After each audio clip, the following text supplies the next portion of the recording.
Oi pessoal, tudo bem? Eu sou o Aaron, eu sou especialista em ciência de dados e nesse final de semana a gente vai para mais um GP. O final de semana começou ontem, já com a qualificação da corrida, um pouco diferente da maior parte dos finais de semana, onde a gente tem três treinos livres, o quali e a corrida. Esse final de semana ele é um pouco diferente, esse ano é um pouco diferente, pelo formato da Sprint Race. Então ontem a gente teve um treino livre e o quali, hoje pela manhã a gente teve o shootout. O shootout nada mais é do que o quali da Sprint Race. Agora ainda pela manhã a gente deve ter a Sprint Race às 11h30. E amanhã a gente tem a corrida principal, né, no domingo pela manhã. Então final de semana bem cheio. Ainda assim a gente tem Fórmula 2 dentro desse calendário. Ficou de fato bem cheio o calendário. E vamos falar aqui um pouco da telemetria, tanto do shootout quanto do quali. Essa é uma corrida que vai ser um pouco diferente. Durante o quali e o shootout, muitos pilotos tiveram problema de passar os limites de pista. As Mercedes tiveram muito problema, principalmente no shootout. O Hamilton ficou em 18º, o Russell também não foi para o Q2 no shootout e também não foi para o Q2 na qualificação. Então a Mercedes teve muito problema. O Pérez novamente teve um grande problema durante o quali. O Pérez não conseguiu passar para o Q3. Né? Então já é a quarta corrida que o Pérez tem esse mesmo problema, ele não consegue ir para o Q3, mas dessa vez não foi porque ele foi lento, né? Ou porque ele teve algum problema, algum erro de estratégia. Na verdade o que aconteceu com o Pérez é que a volta mais rápida dele foi deletada e ele não teve tempo para fazer uma nova volta. Ele teve muitas voltas deletadas, inclusive o próprio Max teve volta deletada durante o quali de ontem, né? Bom, então vamos para a vinheta e vamos olhar para a telemetria para ver o que a gente encontra por lá. Eu já estou aqui com os dados de telemetria aberto. Esses dados são do quali, né? Então, como eu comentei, o quali ele foi um quali diferente, né? Eu vou até dar uma limpada aqui. Eu vou selecionar alguns pilotos, né? Então, a gente teve pilotos que tiveram problemas, né? O Pérez, primeiro de tudo. O Pérez, ele não conseguiu passar para o Q3. Ele fez voltas rápidas, ele fez voltas boas, mas ele teve muito problema com o limite de pista. E isso fez com que o Pérez ele não conseguisse fazer uma boa classificação. Quando a gente compara, por exemplo, aqui com o tempo do Max, isso que ele tenha feito um tempo bom ali no Q2, né, bastante comparado com os tempos do Max, inclusive ele conseguiria ficar na segunda posição caso ele não tivesse tido seus tempos deletados, né? O que aconteceu aqui é que ele ainda assim teve uma diferença muito grande dos tempos do Q3, né? Então ele vinha rápido, ele poderia sim fazer um pódio, né? Mas esse problema com a deleção dos tempos de pista fez com que o Pérez tivesse um problema grave ali durante a corrida, né? Além do Pérez, a gente tem também o George Russell, né? George Russell também não conseguiu passar pro Q3, né? Ele teve basicamente o mesmo problema que o Pérez teve, mas ainda com um detalhe, né, de que ele foi consideravelmente mais lento. Então a Mercedes está com bastante problema nesse final de semana.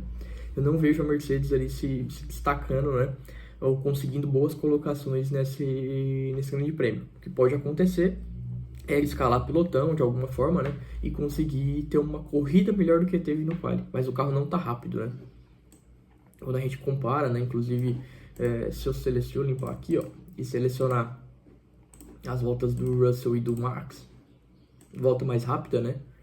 Basicamente todo o circuito é dominado pelo Max. O Russell não consegue fazer uma boa classificação, né?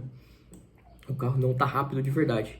Então a distância aqui ela fica, lógico, que aqui a gente está comparando, isso é importante falar, a gente está comparando o tempo de Q3 com o tempo de Q2, porque o Russell não conseguiu passar pro Q3. Mais uma diferença de quase um segundo, é uma diferença muito alta, né? Principalmente quando a gente compara com outros carros. Aqui um ponto de atenção e uma coisa bem interessante é que o Lando Norris, né, com a sua McLaren, conseguiu fazer bons tempos, né, tanto no quali quanto no shootout, né? Então a diferença aqui, né, pro Max e pro Norris foi de menos de 300 décimos aqui, né? Então menos de 3 décimos, né? Então isso fez Isso mostra, né, que a McLaren teve uma evolução ou está se dando muito bem com esse circuito, né? Mas vamos para o que interessa aqui no quali, que é a comparação entre Verstappen e Leclerc. O Sainz, vou até colocar o Sainz aqui junto, que o Sainz também foi muito bem, né? O Sainz foi o que complementou o pódio aqui. Interessante de observar, né? O Pérez não conseguiu acompanhar os resultados da Red Bull, saiu muito dos limites de pista. Enquanto isso, a Ferrari entregou, né, uma classificação muito boa. Completou o pódio com Leclerc e com Sainz. Se fizer uma boa estratégia, pode vir a disputar, né, muito bem a corrida, visto que o Leclerc fez um tempo muito próximo do Max Verstappen, que é o que eu vou mostrar aqui.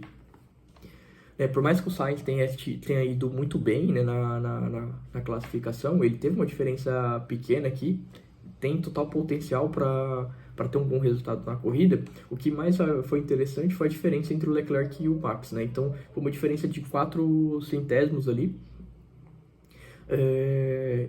E essa diferença ela é uma diferença tão interessante para o que a gente tem visto nesse ano, exatamente porque é uma diferença muito pequena entre o primeiro e o segundo piloto, né, o primeiro e o segundo carro na classificação. É uma coisa que a gente não tem visto com frequência esse ano na Fórmula 1. Quando a gente compara as melhores voltas, né, do Max e do Leclerc, essas voltas aconteceram em momentos um pouco diferentes, não foram exatamente juntas, tá? Mas a gente percebe que o Leclerc está tendo uma predominância, né, nos trechos de reta, né? Enquanto o Max ele é um pouco mais rápido nesses trechos de curva. Tem uma dominância bastante dividida, tem até algum trecho da reta principal, por exemplo, onde o Max ele é mais rápido e o Leclerc ele só consegue acompanhar no final, né, da reta. Mas boa parte dos trechos de grandes retas, né, aqui, o Leclerc ele tem dominado. Isso é interessante, porque a Ferrari não vinha tão bem assim, né, esse ano, não vinha tão bem das pernas. Mas o carro se mostrou com um grande potencial, né, esse final de semana. Quando a gente compara aqui algumas informações, né, a gente vê que a velocidade final, né, tanto do carro do Max e do Leclerc, não tem uma diferença tão grande, né. Isso é uma coisa interessante, porque quando a gente analisou, por exemplo, lá no GP do Canadá, a gente via que o carro do Max ele tinha uma velocidade final maior do que os demais. Então isso a gente não está vendo mais com tanta frequência por aqui. Outra coisa interessante é que eles andam uma diferença muito pequena por boa parte da pista, né? Então a gente tem todo esse trecho aqui onde eles estão andando ali com uma distância muito semelhante, né? A gente ainda tem todo esse outro trecho aqui onde a distância entre eles está muito grande também. A gente tem esse trecho onde o Max onde o Leclerc ele é mais rápido, né? A gente tem todo esse trecho aqui. E a gente tem lá no final, só lá no final, né? Onde o Leclerc, ele é mais rápido, né? Então a gente vê aqui que basicamente aqui no final, né, da terceira curva, da terceira reta, né? É que o Leclerc ele ganha bastante tempo, né? Então eu tenho essa reta, eu tenho essa reta, tenho essa reta. Aqui é onde o Leclerc ele começa a ganhar bastante tempo, né? Nesse trecho em vermelhinho aqui, onde o Leclerc começa a ganhar bastante tempo, o Max começa a voltar ali depois, né, a recuperar esse tempo perdido, né? E aí sim, eles andando igual aqui nesse trecho, né, muito próximo, por mais que o Leclerc ele é mais rápido, eles andam muito próximos nesse trecho, e que no trecho final, onde o Max ele anda mais rápido na reta principal, né, é exatamente esse trecho aqui onde o Max consegue se recuperar, né. Isso daqui é bem interessante. É exatamente nessa última curva aqui, onde basicamente todo mundo estava tendo problema de limites de curva, né? Onde tanto o Pérez, por exemplo, teve voltas deletadas, o próprio Max teve voltas deletadas. Ainda olhando aqui para os dados continuando aqui nos dados de telemetria, né? A gente nota algumas diferenças entre os dois estilos de pilotagem. Que, enfim, é uma diferença bastante interessante, né? Quando a gente está olhando para esse trecho aqui, que é exatamente aquele trecho que eu comentei, né, que é esse trecho de grandes curvas aqui, a gente vê que tem uma diferença considerável entre a utilização de acelerador e freio do Max pro Leclerc. Então a gente vê que aqui em cima é onde estava o acelerador, o Leclerc, ele não solta totalmente o acelerador durante as curvas, né? Diferente do Max, que de fato ele deixa de pisar ali no acelerador, né? Por mais que em alguns trechos, por exemplo, nesse primeiro trecho aqui, o Leclerc ele não solta totalmente o acelerador, né? O Max ele solta totalmente o acelerador e ainda freia. Nesse trecho aqui, que é um trecho um pouco mais rápido, o Leclerc ele solta menos o acelerador e ainda assim ele mas ainda assim, né, ele usa o freio. É diferente do Max ali, né, que o Max ele solta mais o acelerador, mas ele não utiliza o freio, né, nesse trecho. Isso provavelmente faz com que ele seja um pouco mais rápido, mas que ele solte mais o acelerador, né, ele não precisa usar o freio para travar mais a roda. Né? Em compensação, desse outro trecho aqui é um trecho bastante interessante, né? Porque o Max ele solta mais o acelerador, mas também ele utiliza mais o freio, né? Ele utiliza por mais tempo o freio, né? Isso é interessante porque isso faz com que o Leclerc ele seja mais rápido exatamente nessa posição. E aqui, por final, né? A gente tem de novo o Leclerc ele utilizando a pressão, né, no acelerador de uma forma um pouco mais suave. Enquanto o Max ele literalmente ele solta o acelerador nesse trecho, mas ele tem uma recuperação muito melhor. Ele tem essa volta aqui de aceleração é melhor, enquanto o Leclerc ele tem um engasgo aqui, ele precisa inclusive usar o freio, né? Nesse determinado trecho. Quando a gente olha aqui para a utilização de marchas, a utilização de marcha deles não é quase não tem nenhuma diferença. Né? A grande diferença aqui é que logo ali na recuperação, né, daquela curva que os dois utilizam o freio ali, né, mas que o Leclerc ele usa menos na verdade ele usa um pouco mais, né, da pressão ali no acelerador, ele usa uma marcha mais reduzida.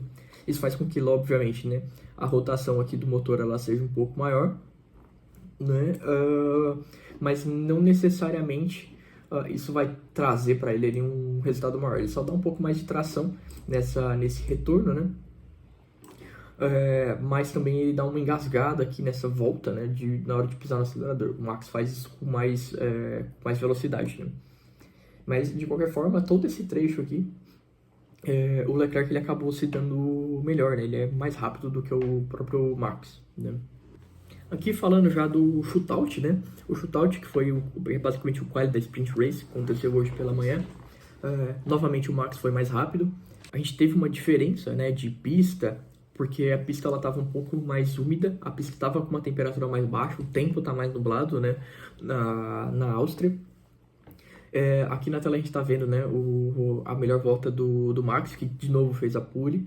Fez uma volta bastante voadora também, com uma diferença de tempo muito pequena para de ontem, né? Para do quali.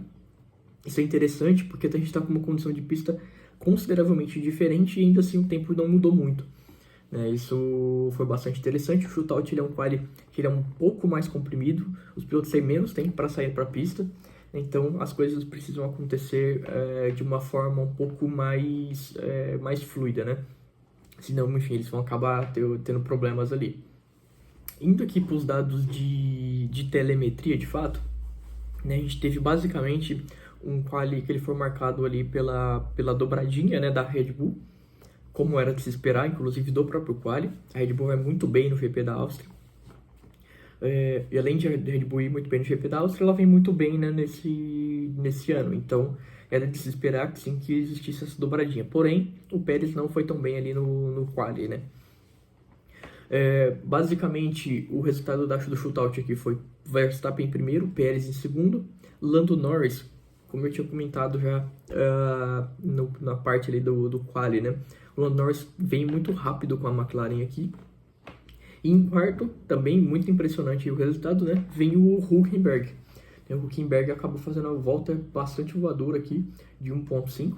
Lógico, não é uma volta extremamente impressionante, né? Quando a gente compara com as voltas, por exemplo, do Max, né? Dá uma diferença ali de 6 décimos. Mas, obviamente, que para um carro da Haas é bastante impressionante estar nessa posição, né? À frente dos carros, por exemplo, da Ferrari. inclusive com um pneu médio, né? Um pneu um pouco mais difícil de aquecer, principalmente numa pista que já vem fria, né? Então, bastante interessante aqui. A gente, inclusive, vê, né, que o Norris, ele fez um tempo muito bom também, né? 1:5:10. Esse tempo do Hülkenberg aqui foi, inclusive, absurdamente próximo, né? 1:5:08, bastante próximo. E o Pérez e o Max, ali já na casa do 1:4. O Pérez na casa de 1:4 alto, né? Muito próximo do tempo do Hülkenberg e do tempo do Norris. Então a gente vê que o Pérez ele consegue andar ali bem próximo desses outros pilotos, enquanto o Verstappen nessa qualificação ele se destacou muito, né? Aconteceu exatamente o que aconteceu nos GPs anteriores. Então o Max aqui ele se destacou, se despontou, né, com 5 décimos à frente ali, muito à frente de tudo demais. Então, quando a gente olha, né, para esse gráfico aqui, diferente daquilo que a gente viu entre o Leclerc e o Verstappen, aqui o Verstappen ele domina praticamente todo o circuito. Tem pequenos trechos, né, que são divididos ali entre os outros 3 pilotos, né, mas boa parte do circuito aqui ele é completamente dominado pelo Max. Aqui a gente vê que já começa a ter algumas diferenças, principalmente de velocidade final, por exemplo. A gente vê que a Red Bull ela tem uma diferença de velocidade final consideravelmente grande, né, quando comparada com os demais, quanto com a McLaren e com a Haas, diferente do que a gente viu lá com a Ferrari, né? Então a gente tem uma diferença aqui de tempo bem grande que aquilo que eu tinha comentado. No demais, nada muito diferente do que aconteceu durante o quali. Bom, pessoal, basicamente foi isso que aconteceu. A gente ainda tem a corrida sprint e tem a corrida principal, que vão acontecer hoje e amanhã. Então a gente deve ter novos vídeos. Mas por hoje, para esse vídeo, é só. Até mais, pessoal.